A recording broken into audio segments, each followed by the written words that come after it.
Good morning, everyone. We're just doing a quick setup along the side here. You'll see in support of this next speaker a series of maps along the side of the room to the far side, and also the same set of maps is outside that you can take a look at during coffee break. These are maps of the Algonquin land claim. With the exception of the giant overall map, there are blow-ups of certain areas throughout the claim where you can see a better perspective on what's at stake. I'm very pleased this morning to introduce our next speaker. John Winters is a graduate of the University of Waterloo Faculty of Environment Studies. As John himself suggests, his university days are so far behind him, they still use punch cards for data entry, and the mainframe was the size of a dump truck. John worked for the Ministry of Natural Resources for 37 years at various locations, including Richmond Hill, Cambridge, Midhurst, and Algonquin Park. Many of you who will know John from that last location mentioned, where he served as Superintendent of Algonquin Park for 14 years, from 1996 to May 2011, when he retired from the ministry. In addition to his obvious diverse responsibility as the head of the province's largest provincial park, John also worked on hunting agreements, forest management plans, and served as an advisor to the Ontario negotiating team on the Algonquin land claim. For those of us at OFAH, John has always been a great resource related to everything on parks, and his expertise on land claim issues, combined with his longstanding involvement in the outdoor community, both personally and professionally, made him an ideal candidate to speak to us today on the Algonquin land claim. We were sorry to see John retire, but are delighted he has stayed in touch and continues to share with us his great depth of knowledge on a wide range of important topics for the OFAH, including this one, which is of critical importance to us all. So please join me in welcoming our friend John Winters.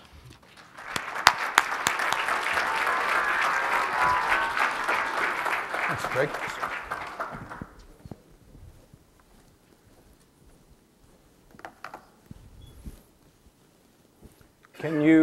Can you hear me well with the remote mic? Because it's a mic that's on my collar. How's that? It's good? There's a couple of things that Greg didn't tell you in the introduction, which was quite a generous introduction. And the first one is that I didn't really want to be here today. And I did everything within my power to try and avoid being here today, including going as far east into the province of Quebec skiing as you could possibly go so that I could avoid being here today. And the reason is twofold. First of all, I don't like public speaking. I'd rather have a root canal and a vasectomy at the same time than stand in front of a group and make a public presentation. And the second reason is that I had 37 great years working for the Ministry of Natural Resources, and I don't feel really good about standing on the stage and being a critic of my former employer. But I think I have to be. And the reason is because I care passionately about Algonquin Park. And largely, my comments today will be about the park, but the comments that I will make about this claim are entirely linked to the area outside of the park. And you can't talk about one without talking about the other. There's a couple of key things that I want you to understand about my presentation. And the first one is that if there's any part of this which gets under your skin, as it has with me, I don't want you to point the finger at your local M&R offices or your local M&R staff. And the reason I say that is they have participated in many different forums over the years. I've been involved in them. We've given advice. We've offered our best to the ministry's negotiating team. But they are not in that room, and they are not at that table. So what you have today is largely not theirs, I would argue. I mean, I know what's in the filing cabinets because I've seen it. So that's the first point. Don't take it out on your local M&R staff if you aren't happy with what you hear today. And the second one is, I truly believe that the Algonquins of Ontario are deserving of a settlement. They have worked tirelessly and been extremely patient for a very long period of time. And it strikes me that the real question is balance and fairness. And so that's what we're going to talk about today. So, to get us started, this is the area of the Algonquin land claim. And the claim area is 8.9 million acres, 36,000 square kilometers. It's about 1/7 of the area of southern Ontario. And there's 1.4 million residents within the area. An area of great diversity. It's got the city of Ottawa, heavily populated center in Ontario, and then it's got the highlands of Algonquin Park. So it's got great diversity. It's also got great pressures. So one of the things that I've been told that you have to do if you're going to make a decent presentation to a group of people is you have to get to know your audience. And so I have a little quiz for you. And if you had to make a choice, my first question for you is, how many of you in the room like hunting more than you like fishing? You get to pick one. Okay. And how many of you like fishing more than you like hunting? Actually, I think there are more hunters than fishermen here. And how many of you like cheese? Well, that's good, because this AIP has more holes than Swiss cheese.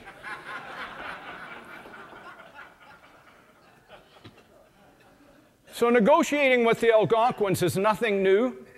We've negotiated hunting agreements on the east side of Algonquin Park, forest management plans.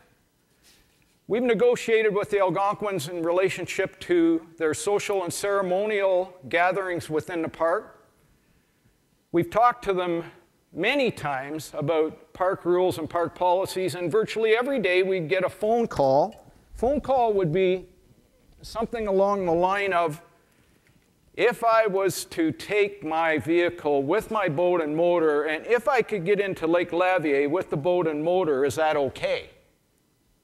And the answer would be, no, it's not okay. So there is nothing new about negotiating with the Algonquins. This has been going on since the early 1990s, predating me and involving more people than me. Folks may have the impression that there really is no enforcement that occurs in relationship to Algonquin interests in Algonquin Park, and that's not correct. We have enforced provisions of general application park regulations that have nothing to do with harvesting. And we've done that consistently over time. And we were always faced with this question of who is an Algonquin. And I think that's an important piece of this presentation, because it goes to the heart of how big should the settlement be and what should be the rights and entitlements of those people who will be a beneficiary from this claim. Sorry, I screwed that up, pushed the wrong button. So we're at the stage of a preliminary draft agreement in principle. So what is it? Well, you can read the slide, but I think that the key thing that I want to stress is it should be a principle-based document. There's got to be some things that both sides must have out of this agreement. And you would establish that as principles in the document. And it's a movement towards a modern-day treaty. And the reason why I think that that's important is because there really isn't a cookbook for a modern-day treaty. Yes, there are a series of templates that have been used for modern-day treaties, but every one of them is different with a different set of circumstances. So you're actually getting, in my mind, in this case, you have the opportunity to invent a sound modern-day treaty. So what is a modern-day treaty? Well, the first point I would say, and it's an important one, is it's a means of reconciliation. So you have a series of past grievances by the Algonquins that have not been resolved over a long period of time. And we all know that the history with First Nations people, both in Ontario and elsewhere in Canada, is there are many cases where they were poorly treated and many more where they were unfairly treated. So the reconciliation is to make up for our past treatment and to make things right. It's also compensation. And compensation is an interesting thing because what you're in fact doing when you settle through a treaty is you're paying compensation for the loss of rights, for encroachment, and for, I'll call it title, although it's not the kind of title that you or I might be familiar with, where you have a lot and a property. It's a different kind of a title, which I won't get into, but it's been described by the courts. You're looking for something that is fair. And it's got to be your full and complete settlement with certainty. And it's entirely significant because it's protected under the Constitution Act. So once you do the deal, it's a treaty. And once it's a treaty, it's nestled under the Constitution. And in terms of law, there is no higher law. So that's it. And then I guess the question I would have is, it's a modern-day treaty, what do you want it to be? What should it look like? So the negotiation process. It's between Canada, Ontario, and the Algonquins. They each have their own negotiator. And essentially what happens through the negotiations is the federal government determines per capita, on a formula basis, what will be the compensation that's offered to the Algonquins.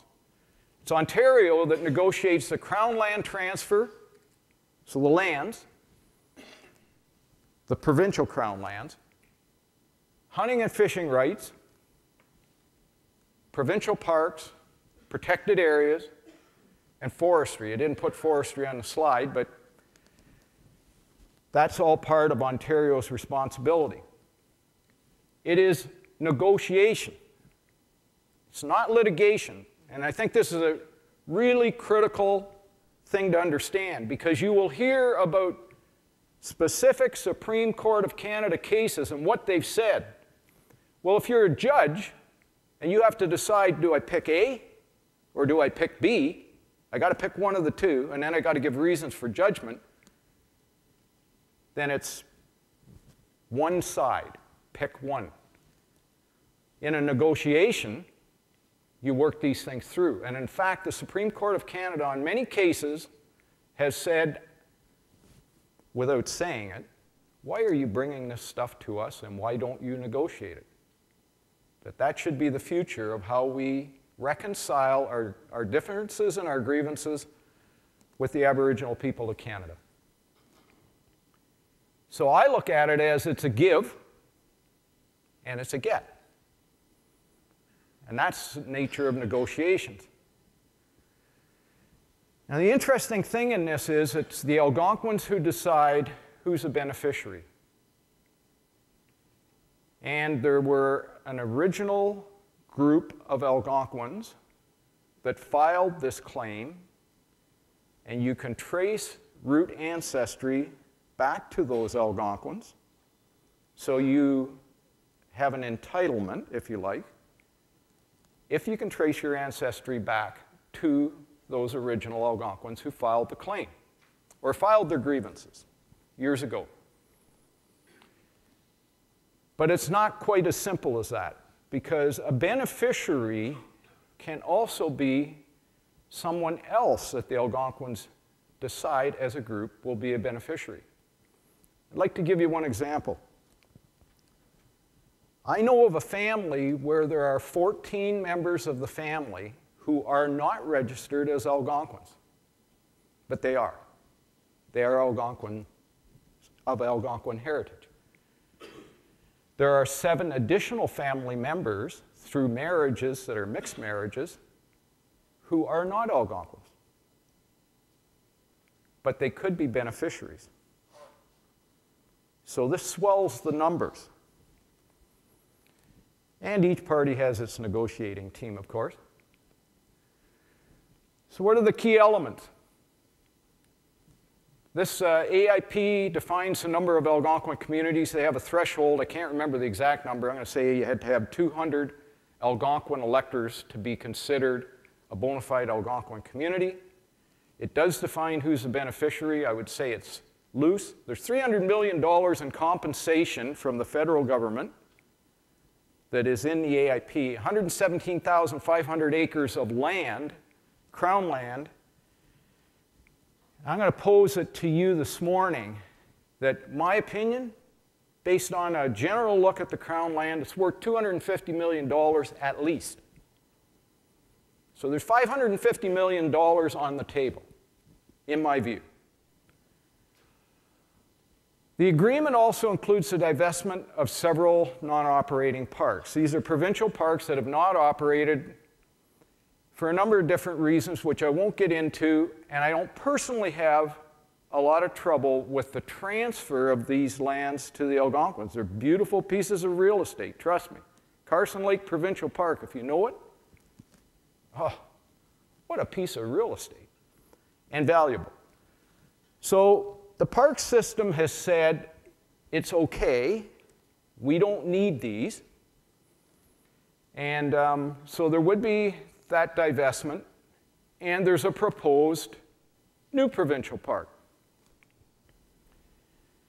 Now this proposed new provincial park didn't meet the criteria for park status under Lands for Life.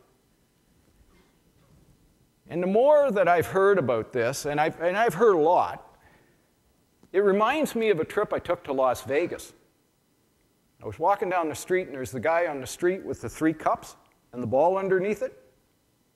And he keeps moving the cups, and you're supposed to know where the ball is. As far as I'm concerned, that's what this park is. It's intended to take your eye off the ball. So if you're a parks advocate out there, you give up some little parks, and you get a 30,000-acre new park. It's all good, right? Well, except that I don't think that that's what the intent is. The intent is to give a name to a piece of Crown land which is actively used, which is 30,000 acres in size, and for the most part, it will be an Algonquin park for their use. That's what I'm told. The lands will be transferred in fee simple. What does that mean? When you buy and sell real estate in Ontario, if I buy your house, it's in fee simple. These lands will be transferred in fee simple. And the other elements in the draft AIP, harvesting rights, and a very strong role in park planning and park management.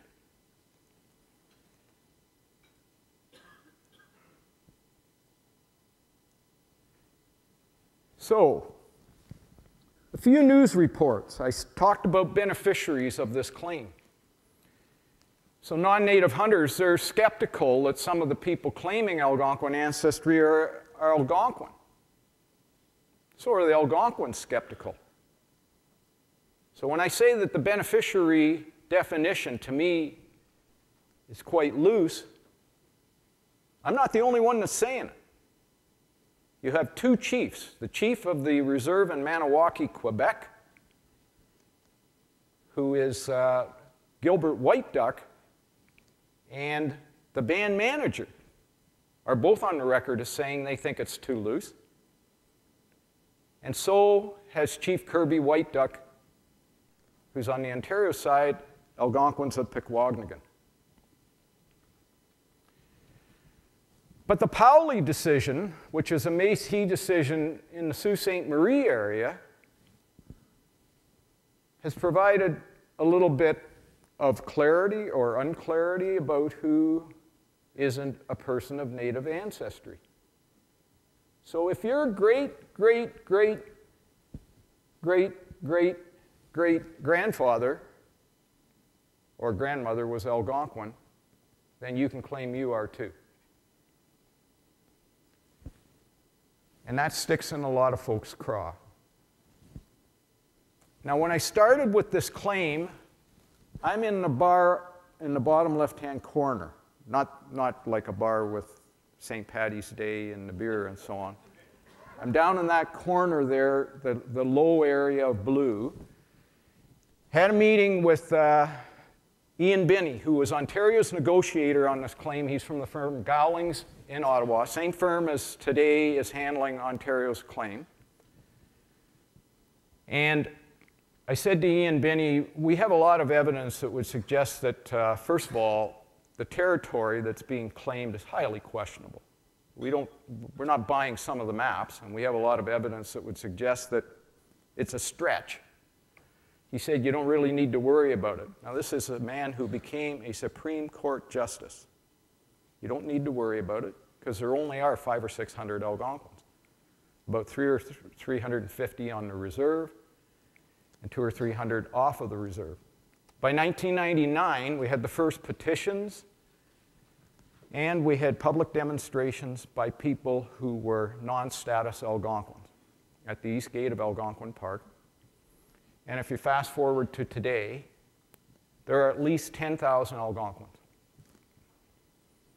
Those are the ones that are registered.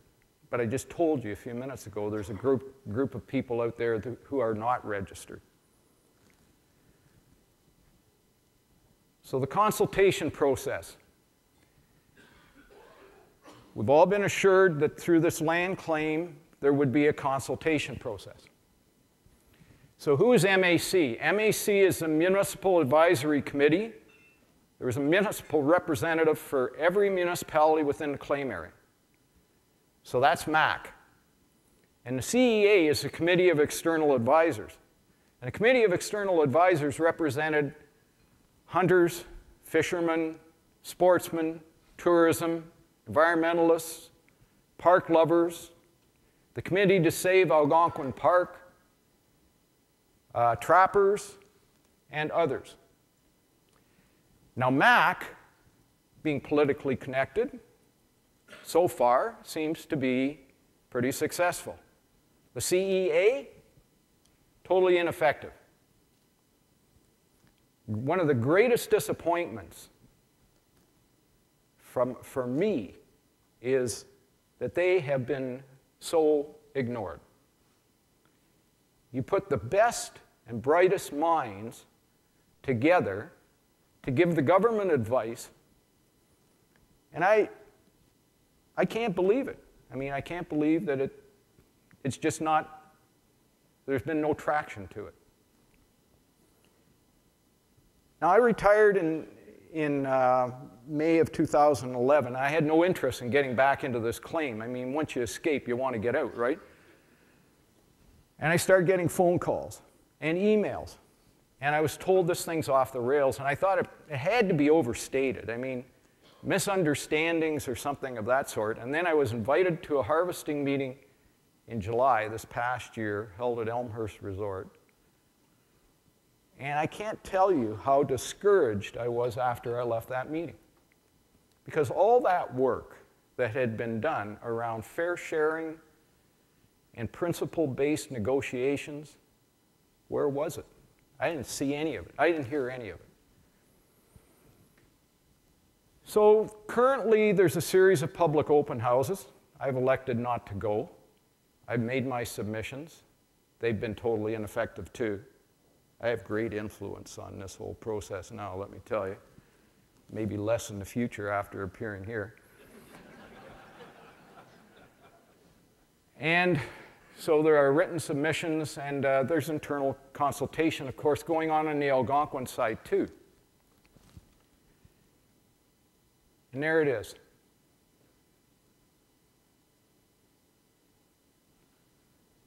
So, Algonquin Park. 3,000 square miles of wilderness.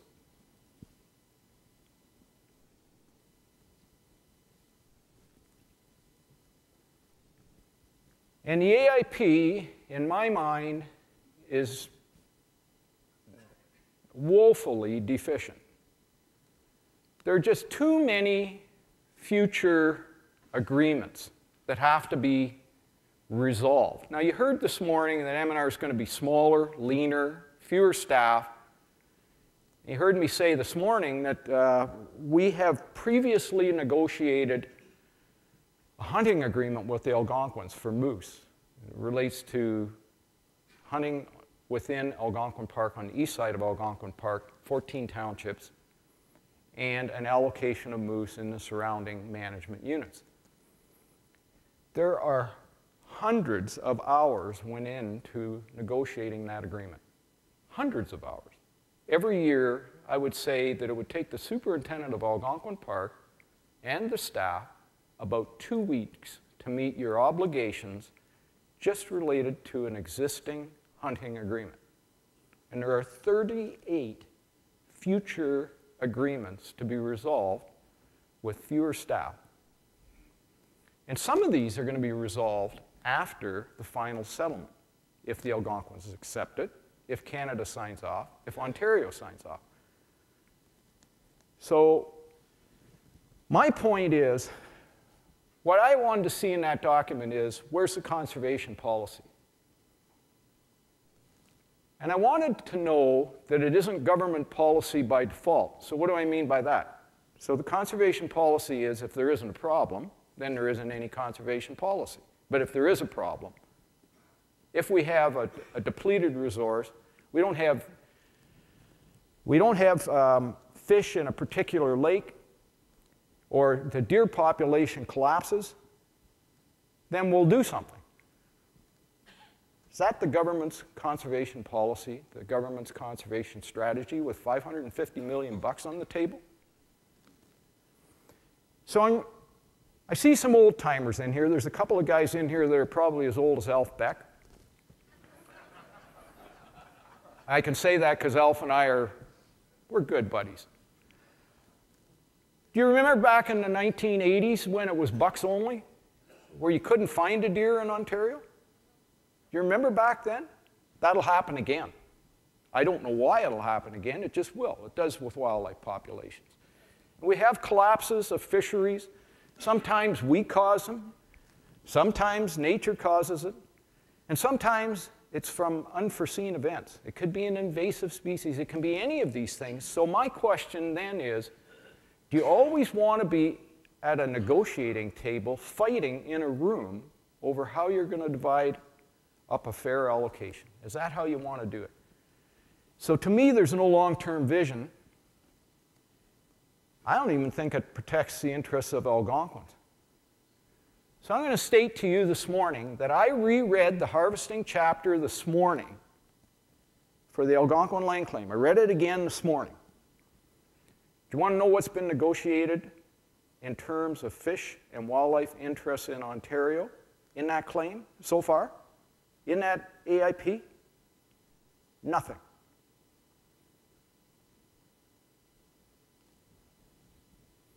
So there's a lot of give, but there's no get. And a treaty goes on forever. So what you negotiate, it better be enduring. You better be able to look to the horizon as far as you can see, as far as you can anticipate, and you better have a principle-based document. And I don't think a principle-based document is one where you go back and you try and work out 38 or more sub-agreements. So that's what's up for grabs. On the top left corner, brook trout. There are 250 naturally self-sustaining brook trout lakes in Algonquin Park. That is nationally significant. Top right corner, wolves. Might not be a friend to all of you, but it is a measure of biodiversity, of wilderness. in the bottom left corner. More people see moose in Algonquin Park than anywhere else in Canada. And anybody who drives Highway 60 will know what a moose jam is. So that's the value of moose. Lake trout in the bottom right-hand corner, 150 lake trout lakes. So you have over 400 cold water lakes in Algonquin Park.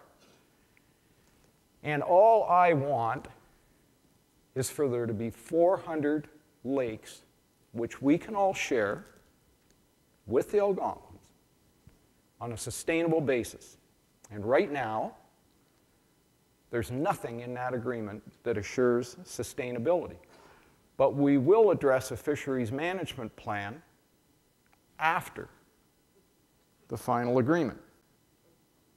I don't know how you guys negotiate, but that's not how I negotiate.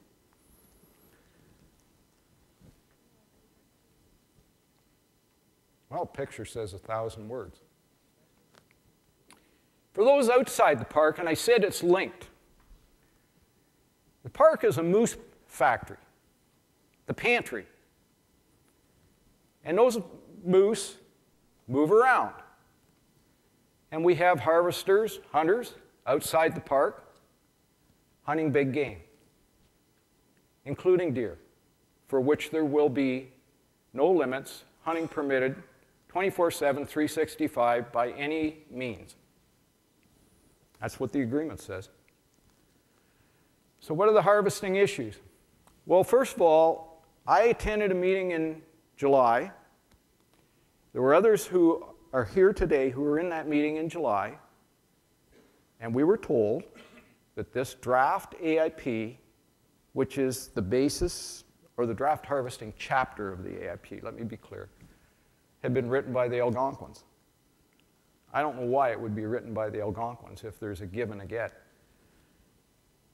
And I don't know how, if you, in a heavily populated part of Ontario where there's a huge number of anglers and hunters, I don't know how you can have, shall we call, a non-restrictive harvesting system and know how many fish or game are being harvested. I don't know how you do that. And we asked that question, and nobody that was in the room knew how to do that. So I would have thought that what we would have been looking at is a fair sharing model.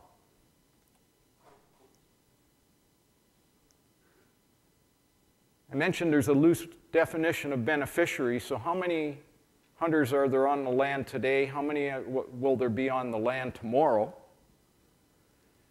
Harvesting versus park values. I said that there's an east side hunting agreement for 14 townships on the east side of Algonquin Park. That was an interim hunting management plan that was going to be phased out at the time of final settlement. Well, it's been phased in as a permanent piece of this settlement, which, you know, whether that's good, bad. But if you read the language around that agreement goes until the final agreement. And then there may be another agreement after the final agreement. I'm not real hopeful about that. Does that mean an expanded hunting area in Algonquin Park? Now, the Algonquins will have a priority allocation in this, and the courts have said they should.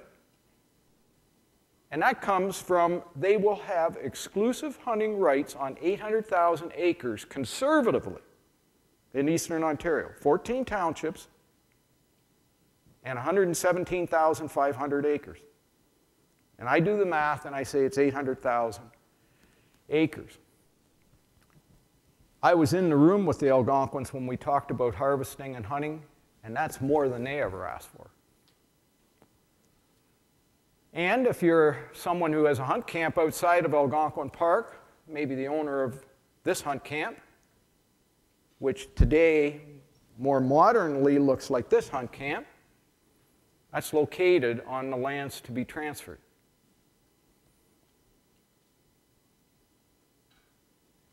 So the Algonquin Park issues, what are they?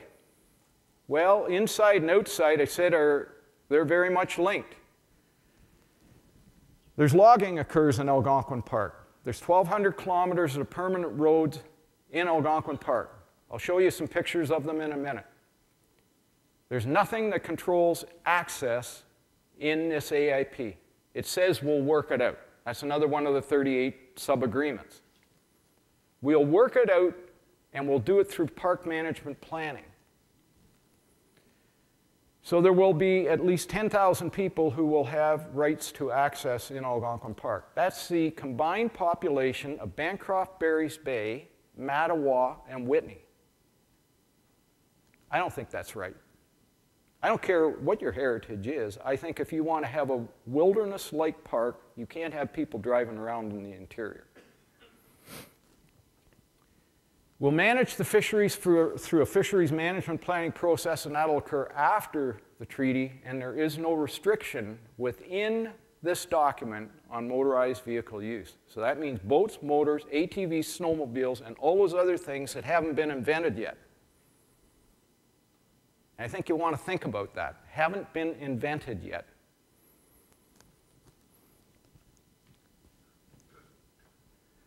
There aren't any trapping restrictions. There are 18 registered trap lines for the Algonquins. And it's not like I have something against trap lines, but I do have something against trap cabins that aren't trap cabins that become like a cottage. And that is a pressure. So I would have thought that there would have been some restrictions in there, no more trap lines. And there's no restrictions on boats, motors. No restrictions on future encampments or trailer camps. You might say, well, would that really happen? Well, it did happen. It has happened. So where is the protection of this solitude and wilderness value for the 1 million people who come to Algonquin Park every year? Where is this icon park, one of the most important in eastern North America, where people from 40 countries from around the world come to visit the great Algonquin Park? So I mentioned logging. That's a mechanical harvester working in Algonquin Park. It's a big piece of machinery. On the good years in Algonquin Park, 17,500 tractor-trailer loads of wood would go out of Algonquin Park to service area mills. So that's part of the business, the economy, jobs, and so on. And to do it, you had to drive these roads. Those are about township quality standard, and that's a portable bridge on a road in Algonquin Park. And that's what it should look like after harvesting. The portable bridge has been removed. So it's all temporary, right? You go in, you take your wood, you get out, you move the bridge. You don't want culverts in there because there are all kinds of liabilities, environmental and other, with culverts. So you get your wood, you get out, and you remove the bridge. But that's a sore point with the Algonquins. They want drive-to access in the interior. Now, I am not trying to castigate the Algonquins, but they like the drive-to access. And I had a hard time working and reconciling that.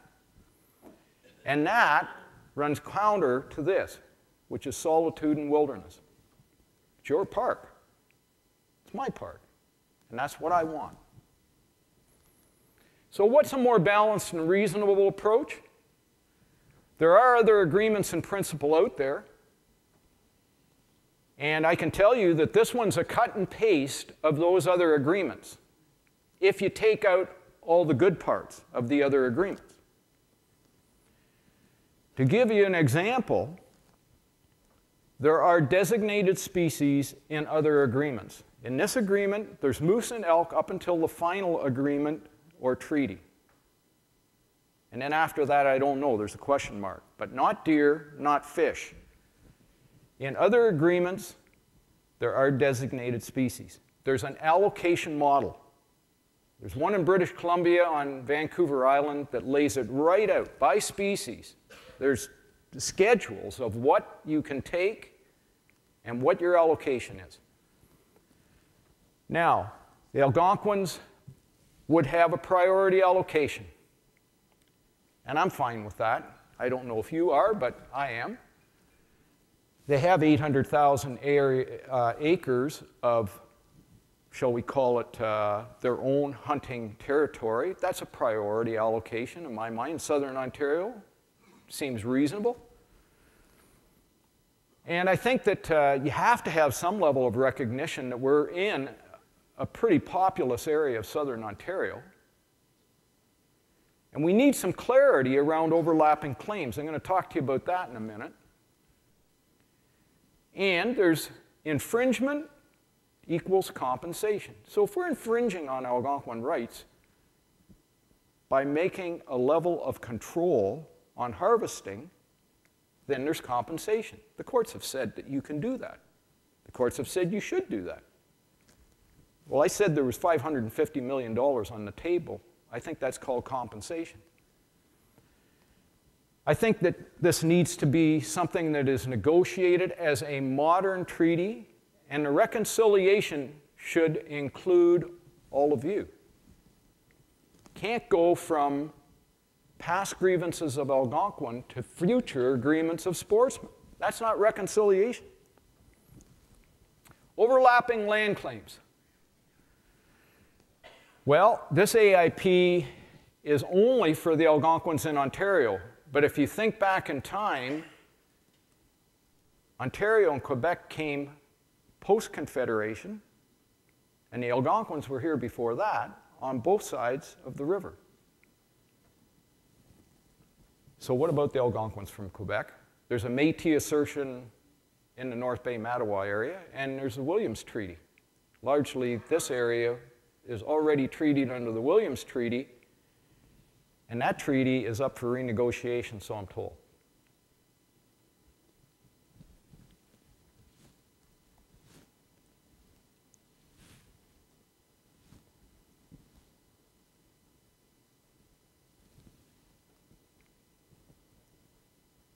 Might take a minute to load.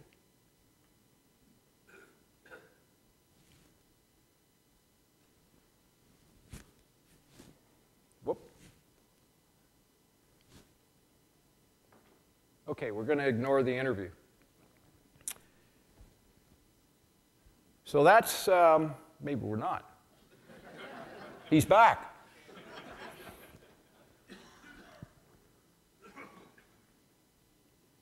Well, he doesn't speak fast enough for this kid, so we're going to move on.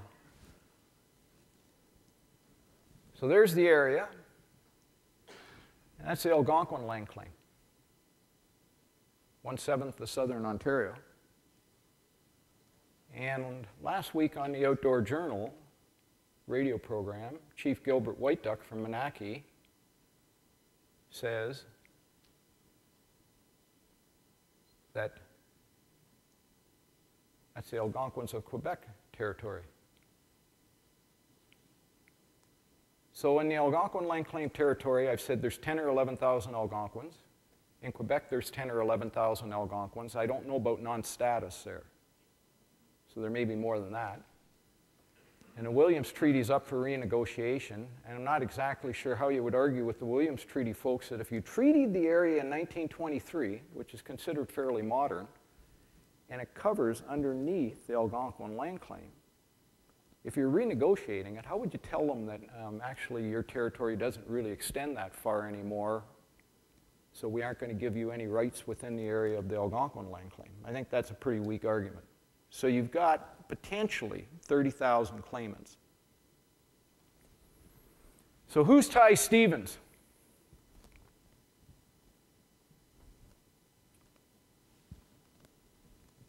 Well,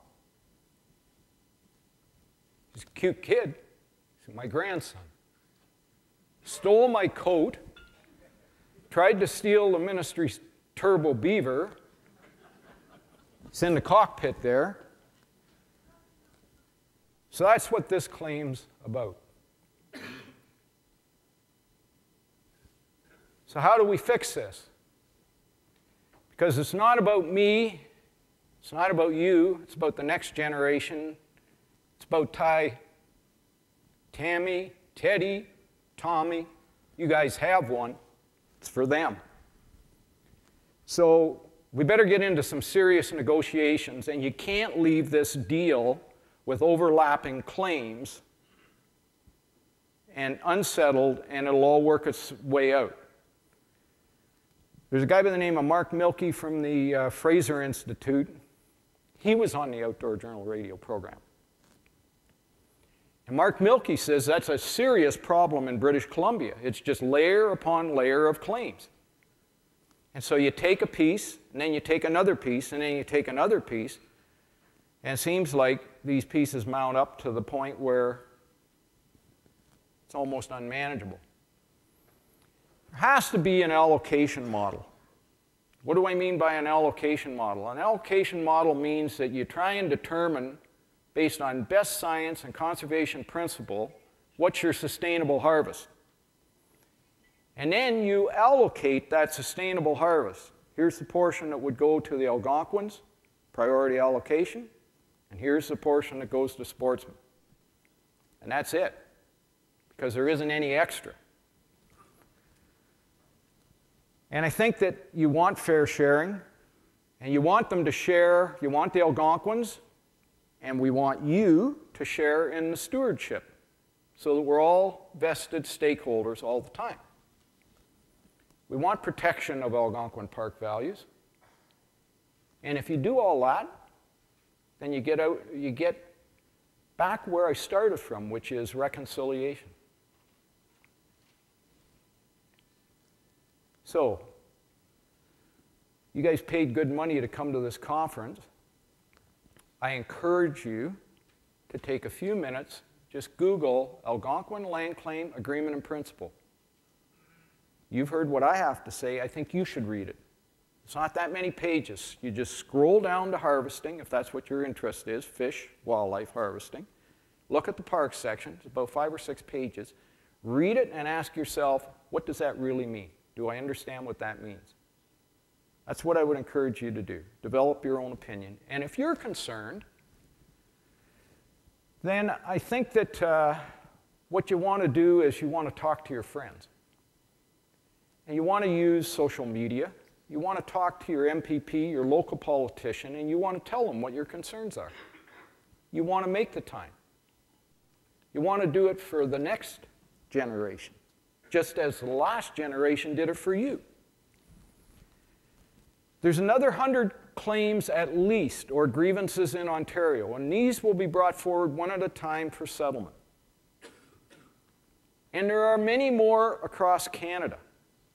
Is this the claim that you want as the template for the future claims? And who will have the time and the resources to settle those 38 sub-agreements? Is it going to impact you next? Maybe. So that's my presentation, and I'd be very happy to answer questions.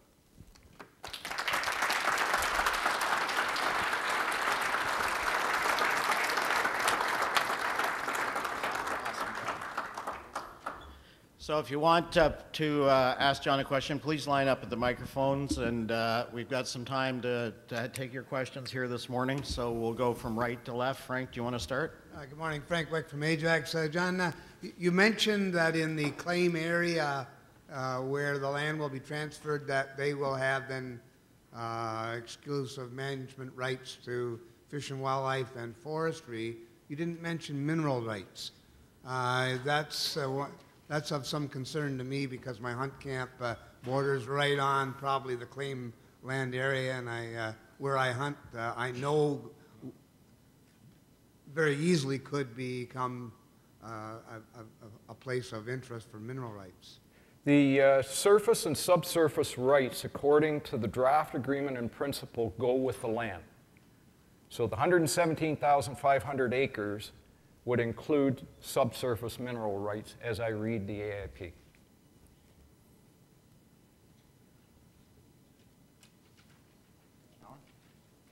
Alan Fennell, Ontario Federation of Anglers and Hunters, Zone E, Secretary Treasurer. I hunt up on the west edge of this land claim, and I live near Lindsay. I thought this was bad. It's worse than I thought. And I don't know about anybody else in the room, but now I got to go change my underwear. As soon as I found out about this in March, I did the social media stuff, went out, tried to talk to MPPs, sent it to all my hunting and fishing, you know, and my contacts and all that stuff. Tried to get people to go to the meetings. What else can I do? Because all I'm getting back is, tough banana, you're white. What else can I do to try to get something in this with some teeth where they're not going to rape our province? Well, if we were to go out here with individually or collectively with a scattergun approach and say that we don't agree with the AIP, we think it's flawed, we think that it should be renegotiated, that's one message. Another message is where you pick out the very specific flaws which are of concern and you just hammer them over and over again. Now, the OFAH have held a series of open houses in Eastern Ontario, and I've been, in fact, further east than that, so I'm not really familiar with just how they've gone. I've heard they've been well attended, and in some cases pretty volatile, emotional. Pembroke had over 400. Right. Well, my point would be that it needs to gather momentum, and I want to go back to what I said in the very beginning. Some people would like to scuttle this claim completely. That's not my objective. My objective is get it right. Like, let's get this right. Let's do justice to the Algonquins. And there are ways out of this. Now, I will tell you this. The 117,500 acres that's in the AIP, I don't know how you would ever pull that out now. That's the opening offer, and I don't know how you go back to the Algonquins and say, well, we changed our mind. Now, when I was in the park, I heard numbers like 40,000 and 60,000. It's 117,500. That's a lot of hunt camps. That's a fairly substantial chunk of Crown land. So I'm not super hopeful that you're going to get that out, and if you pull one out, you have to put one in. That's what the agreement says. If you want to take a specific area out of the agreement, then you have to find another area to substitute to put back into the agreement. So the 117.5 appears to be magical. I understand your frustration, but I think you're just going to have to stick with it. I can tell you there's a lot of things I'd rather do than take this on as a crusade. But I think it's going to take some pedal to the metal on this. That's my view. Thank you. Brian Sutcliffe, the Griffith and Meadowatch and Fish and Game Club, right in the heart of Dixie. My question to you is, it's my understanding there's an additional 50,000 acres of land that's going to be set aside for future parks and conservation areas. Our concern is we don't know where they're going to be, and since we're taking the hit, it's going to cut off hunt camps, skidoo trails, cross-country trails. It's going to impact our area a great deal, and people are worried about this 50,000 acres that is apparently coming, and nobody has an idea where it's going to be. Well, I haven't heard 50. I've heard the 30, and the 30 is in the agreement. The 30 is in the area north of Charbot Lake. It's not an area that I'm familiar with. It's called Crotch Lake. It's supposed to be a beautiful piece of Crown land, Ontario. So if there's area in addition to that, that's a new one for me.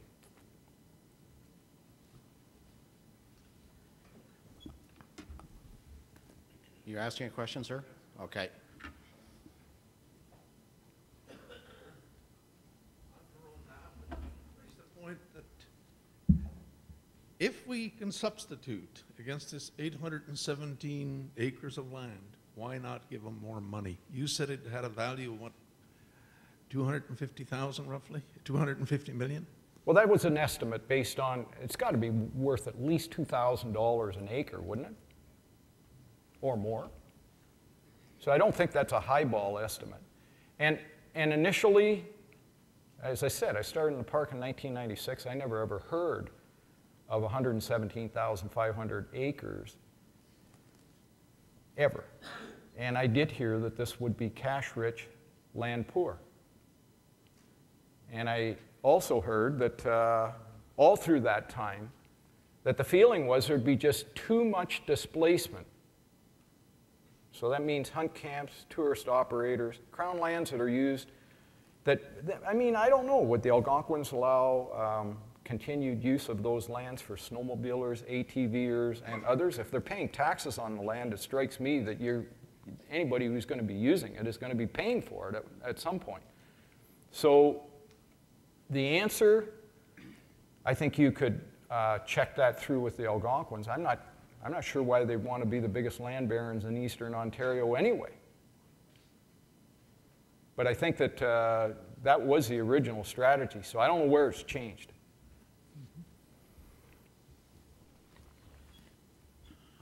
For a moment there, I thought that the hypnotist that we had last night was better than even all of us imagined, because I thought Ed and Shirley were still stuck to their seats. Apparently not. Mr. Giffen. Thanks, Greg. It says in the AIP, John, that Ontario and Canada will be responsible for the surveying costs for this 117,500 acres. Have you got any idea what that would cost the taxpayers of Ontario and Canada to survey all of this land? I read that too, and I fell over.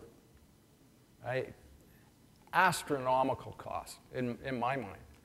I mean, I've seen some of the bills that we faced when we added areas to provincial parks, and you had to come up with a legal description for them. So Crown lands are notorious for being really poorly described. We could describe them by townships, half townships, quarter townships. The width of a big marker on the map. So the survey costs, the first thing, if you've got kids that are in school, you want to get them into survey school, and you want them to put down a business marker somewhere in eastern Ontario. There's a great future there. And Shirley. About taxation, the fee simple passage of this land over to the Algonquin ownership presupposes that there will be taxes, property taxes paid on all of that land, and that's not true. In the agreement, it says that about half of it, 53,000 acres, will not be taxed unless it's improved. And those 53,000 acres are in 3 large parcels. And it also says that a cabin is not improvement. So we are looking at a lot of property being chosen, which may not have been chosen if taxes would have been payable fairly. Yeah, that's correct. The 117,500 acres will not all be on the municipal tax roll from the day of transfer. And if there's improvement, for example, if there was a new business was built, I would presume that what would happen is that area would be described and it would be taxed similarly to any other property in Ontario or that part of Ontario.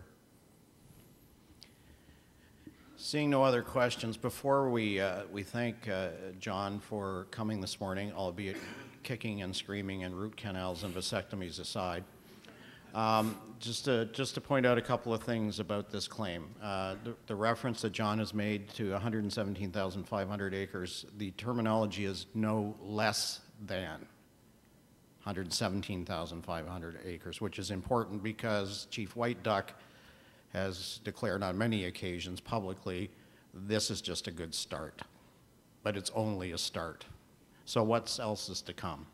John has given you a roadmap here of what's occurred, what the main issues are, everything from fair sharing to allocation of species. He referred to the OFAH open houses. We had over 1,300 people attend the 5 open houses. They were all enormously successful. We did them in partnership with our colleagues at the CSIA. Mr. Morlock, Phil, is here this morning and spoke at those along with our excellent Fish and Wildlife staff, Matt DeMille, and Terry Reese from the Federation of Ontario Cottage Associations. The South Algonquin municipality approached us at the last meeting, and they will be holding an open house which they've invited MPPs, MPs, other municipalities in the land claim, and OFAH to this open house on Saturday, April the 6th at 1 o'clock in their municipal building. They are one of the municipalities that refused to sign the confidentiality agreement to participate in the process, because municipalities who did were required to sign off that they would not talk about it publicly. So I encourage you to take advantage, if you're in the area, to go to that kind of open house.